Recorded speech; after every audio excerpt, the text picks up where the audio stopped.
E agora chegou a hora desse quadro que a gente ama, Horizontes Humanos.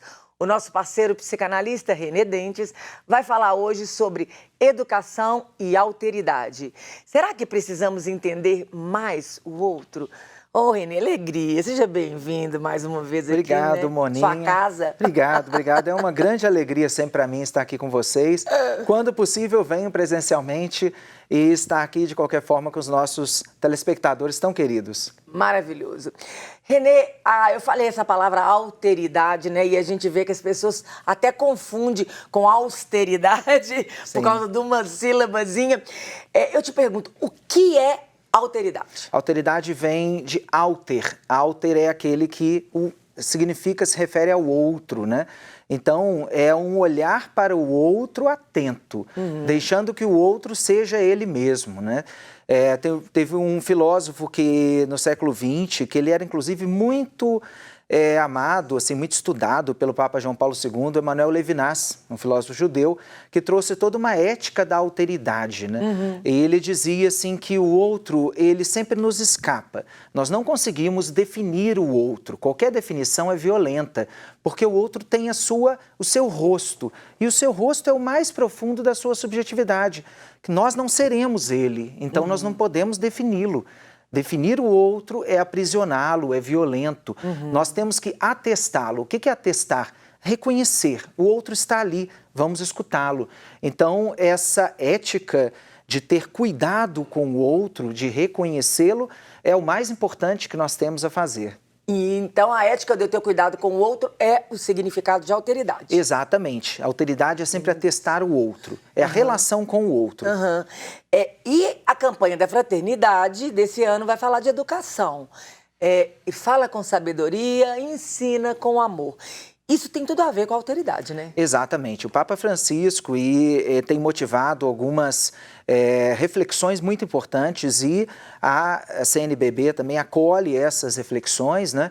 De fato, a educação hoje, ela tem um papel fundamental no elemento da fraternidade, porque não adianta a gente pensar numa formação de uma sociedade técnica, de conhecimento, se é uma sociedade que não está preparada para lidar com seus problemas humanos, né? Tanto no sentido individual, as pessoas precisam saber lidar melhor com seus problemas, né? A buscar ajuda, a refletir mais, quanto os problemas que estão ao nosso redor, como a fome, os preconceitos, a violência. Então, nesse sentido, a educação ela tem um papel de inserção daquele indivíduo, por isso fraterno, né? Por isso que está para além só do muro da escola. Isso é muito importante. É muito importante. No bloco anterior, eu conversava com o professor que faz essa campanha com os alunos de fazer o alimento e levar para os moradores em situação de rua. Te pergunto, René, para eu poder enxergar o outro e ter alteridade, eu preciso primeiro ter comigo, ser curado? Eu acho, Moninha, eu penso muito que as duas coisas estão juntas. Na verdade, sim, precisa estar bem com você mesma, né? Mas muitas vezes nós conseguimos nos abrir às realidades quando nós nos abrimos aos outros. Então, de repente, você percebe assim que um problema seu que parecia ser gigantesco, quando eu estou com o outro que tem outros problemas, outras realidades, eu saio do meu mundo, aquele mundo fechado, aquela minha caverna, né? Aí quando eu saio da caverna eu vejo, poxa, peraí, eu posso ser diferente. Então esse choque com outras realidades é muito saudável ao ser humano. Ele tira o ser humano de um egoísmo. Às vezes o problema não é um egoísmo, claro, ele vive aquilo ali, situações traumáticas, situações diversas. Mas muitas vezes também nós podemos amenizar os nossos problemas quando nos abrimos ao outro. E é muito interessante quando você fala da caverna, né? Porque tem até um texto sobre isso. Mito da caverna, alegoria da caverna, Platão. Isso. Não é? Isso. O que a alegoria da caverna fala? Que é da luz do dia lá fora? Isso, o Platão, ele, no livro A República, né, um dos livros mais importantes da história da filosofia, ele trabalha a ideia de que o conhecimento nosso, ele deve ser buscado pelas ideias, pela reflexão fora da caverna. E que os prisioneiros dentro da caverna, eles estavam achando que o mundo, a realidade e o conhecimento viria das sombras projetadas nessa caverna. Só que era uma ilusão. Quando eles saem da caverna e eles percebem, olha, o mundo é diferente, o mundo tem outra realidade. E aí sim se deparam com um conhecimento verdadeiro. Essa alegoria, ela foi utilizada por diversos escritores depois para mostrar outras situações. Por exemplo, essa questão que nós estávamos falando. Por exemplo, do preconceito. Quando a gente está preso ao nosso mundo, às nossas ideias, às vezes a gente julga o outro. Mas quando a gente entende o outro, peraí, o que o outro vive mesmo? Olha, não é assim tão mal, não é nocivo, é absolutamente normal. Então, a partir daí, nós saímos da caverna. Nós sempre temos que sair de cavernas para engrandecer como ser humano, para fugir daqueles elementos que nos aprisionam. Temos que buscar sempre libertações, né? E a alteridade também tem a ver com conhecimento, né? Tem a ver com conhecimento, sim. Mas eu sempre gosto de enfatizar que conhecimento é algo que deve sempre atestar o lado da realidade. Muitas vezes, quando nós conhecemos muito, mas não conseguimos olhar o outro que está ali do nosso lado, para que serve o conhecimento? Né? Nesse sentido, um filósofo do século XX, o Theodor Adorno, ele, pós-Auschwitz, né? Filósofo judeu, alemão, aí ele foi perguntado que tipo de educação agora a gente precisa para evitar um novo holocausto, uma nova guerra, né? E novos campos de concentração, como Auschwitz, é o maior campo de concentração, onde 1 milhão de judeus foram mortos. Ele dizia assim, uma educação que incessantemente busque evitar um novo holocausto, um novo Auschwitz.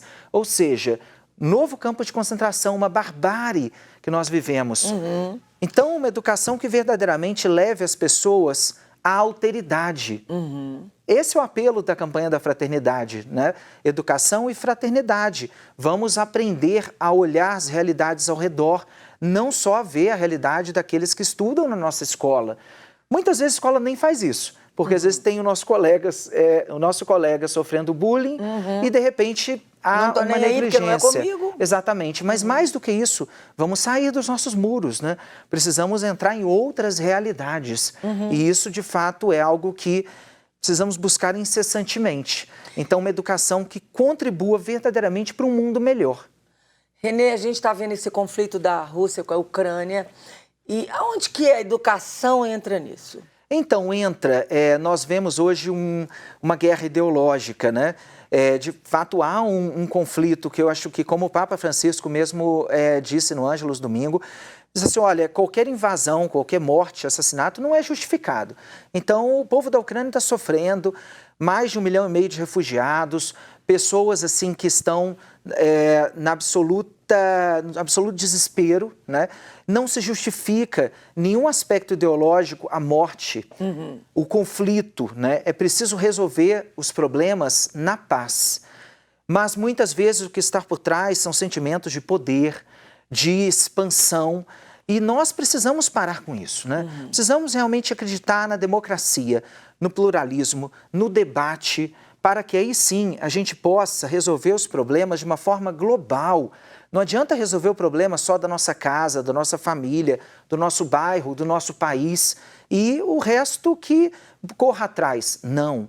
Nós precisamos olhar o mundo como um todo. Os conflitos, Papa Francisco, sabiamente, ele lembrou, olha, vamos olhar para a Ucrânia, temos que olhar agora, mas não vamos esquecer o conflito da Síria, do Iêmen, de outros países, problemas que o Haiti vive, problemas que o Brasil vive, porque nós precisamos olhar o mundo como um todo, somos parte de uma humanidade, uma casa comum, como ele tanto diz lá, Laudato Si, né? Então precisamos lembrar disso sempre. Bom, então educação e alteridade, quando o professor ensinando o aluno a olhar o outro. Podemos resumir dessa forma? Sim, e aí esse outro são tantos outros, né? Muitos outros. Outro, sobretudo, é o diferente de nós mesmos. Tá. E aí, os processos educativos que hoje existem e que são aplicados nas universidades, ao seu modo de ver, estão corretos? Olha, eu vejo que algumas sim, né? Assim, a instituição que eu atuo, eu tenho um grande orgulho de atuar, que é a PUC Minas, porque tem um humanismo cristão. tem uma perspectiva de um projeto de humanismo. Então, os alunos estudam cultura religiosa, estudam filosofia, ética, para justamente qualquer aluno, o aluno de engenharia, o aluno de biomedicina, o aluno de medicina veterinária, saiba entenda o que é a ética, entenda o que é o humanismo, o que é a proposta da universidade. Não pode formar engenharia na PUC-Minas, por exemplo, e não entender esse humanismo cristão. Né? Então, aí, verdadeiramente, eu acho que esse tipo de projeto as universidades deveriam seguir. Você percebe que elas todas estão caminhando nesse sentido? Infelizmente, não, Moninha. Eu vejo que algumas elas buscam o capital.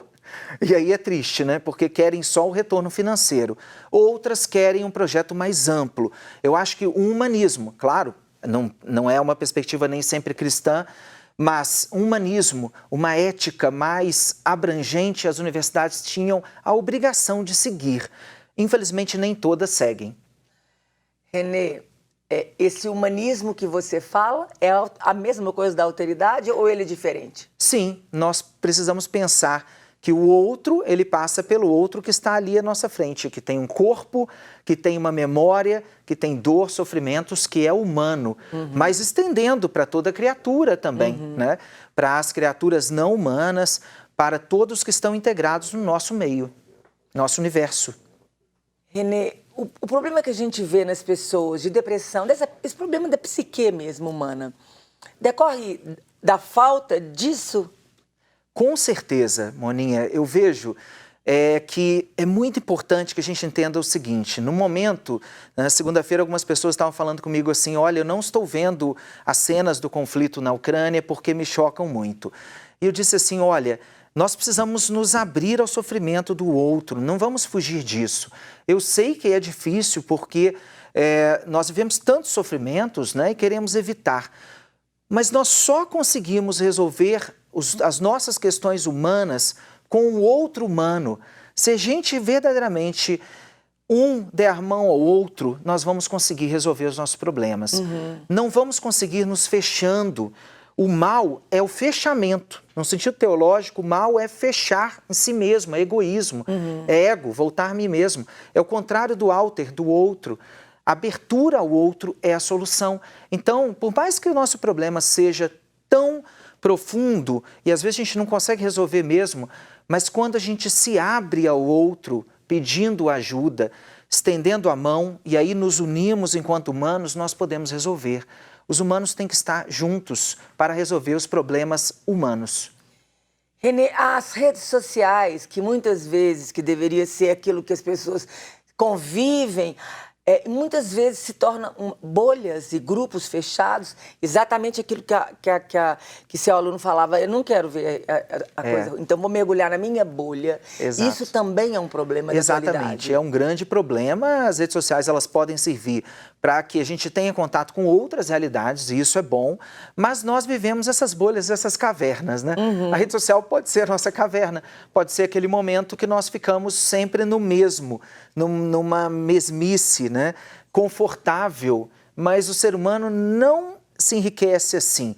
Nós nos enriquecemos quando nós quebramos nossas estruturas, nós deparamos com caos, com o trágico, aí nós conseguimos crescer, vencer e, assim, nos organizar lá na frente, né?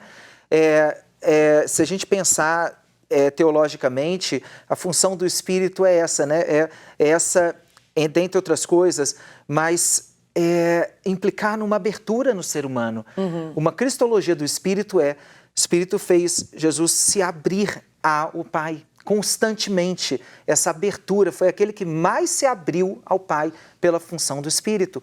Nós também vivemos isso como filiação divina. Lembrando da quaresma que nós estamos vivendo, Jesus é levado pelo Espírito para ser tentado por Satanás. É muito interessante, porque é o Espírito que conduziu Jesus. Isso é maravilhoso. E tira-nos da zona de conforto.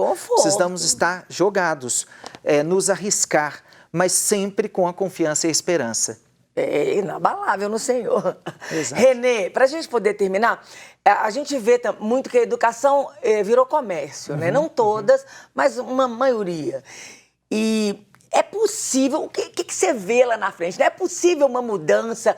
É possível essa educação ter esse olhar de alteridade, de humanismo, voltar para isso? Será que as pessoas não percebem que se voltar para o humanismo, para a alteridade, até os lucros seriam maiores?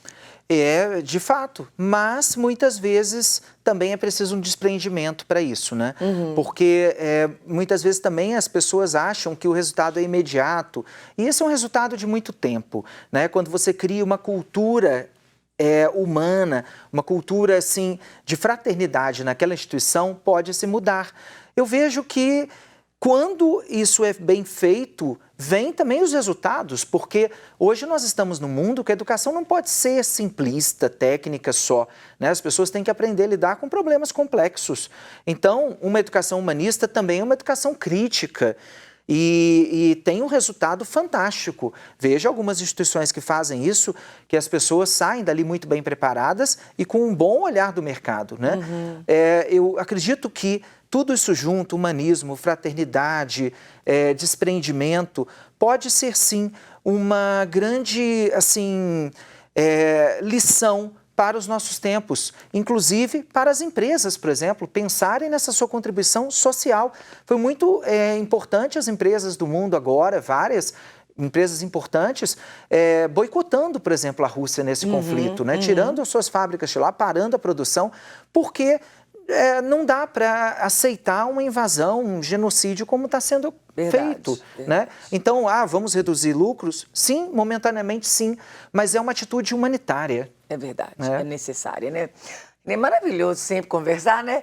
Eu queria as suas considerações finais. Então, Moninha, nossos telespectadores, é muito importante que a gente pense para além de nós mesmos, né, no mundo que nós vivemos hoje. Pensar fora da caixa, pensar fora do nosso padrão e entender que o outro pode nos enriquecer muito. Nós temos muito a aprender com a realidade que está próxima a nós, mas que nem sempre nós percebemos.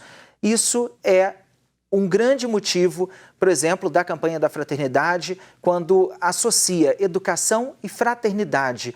Também do Papa Francisco, insistindo tanto na ideia de uma igreja sinodal, uma igreja de saída para as realidades do mundo, atenta às realidades do mundo. É assim que nós devemos caminhar com o nosso espírito cristão na sinodalidade para o século XXI. Maravilhoso. Renê, muito obrigada, né? Gente, lembrando que o Instagram do Renê, @dentesrenê, e o site, renedentes.com.br. Entra, acessa, manda as perguntas. Sempre muito bom. Deus abençoe muito você. Até a próxima, se Deus quiser. Obrigado, Maninha. Um prazer enorme.